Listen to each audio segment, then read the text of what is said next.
எல்லாருக்கும் new year எப்படி போச்சோ தெரியல. எனக்கு 1 வாரமா காய்ச்சல், சளி, இருமல் இப்படியே போயிடுச்சு நியூ இயர் அமோகமா. உங்களுக்கு எப்படி போச்சுன்னு சொல்லிட்டு கமெண்ட் பண்ணுங்க.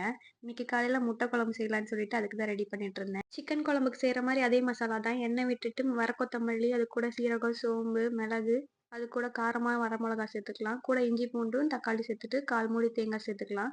கொஞ்சமா பொட்டுக்கல்லையும் சேர்த்து ஆற வச்சு நைஸா அரைச்சிக்கலாம்.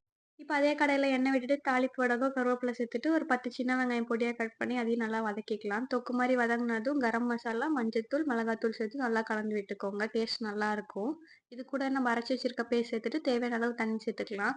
மூடி வச்சு ஒரு 10 நிமிஷம் லோ ஃப்ளேம்லயே கொதிக்க விடுங்க. 2 டேபிள் ஸ்பூன் அளவு உப்பு சேர்த்துட்டு நல்லா கொதிக்கட்டும். கொதிச்சதும் சூப்பரா கெட்டியா இருக்கும். இந்த டைம்ல நம்ம முட்டைய உடைச்சு ஊத்திக்கலாம். முழு முட்டையா கூட சேர்த்து போட்டுக்கலாம். அது உடைச்சு ஊத்துனா டேஸ்ட் இன்னும் சூப்பரா இருக்கும். லோ ஃப்ளேம்லயே ஒரு 10 நிமிஷம் வேகட்டும். முட்டை நல்லா வெந்துடும். இந்த மாரி ஒரு தடவ ட்ரை பண்ணி பாருங்க. லாஸ்ட்டா கொஞ்சமா கொத்தமல்லி தூவிட்டு அவ்வளோதான். சூடான சாதத்துல சூப்பரா இருக்கும். இதுவே இட்லி, தோசைக்கும் நல்லாருக்கும்.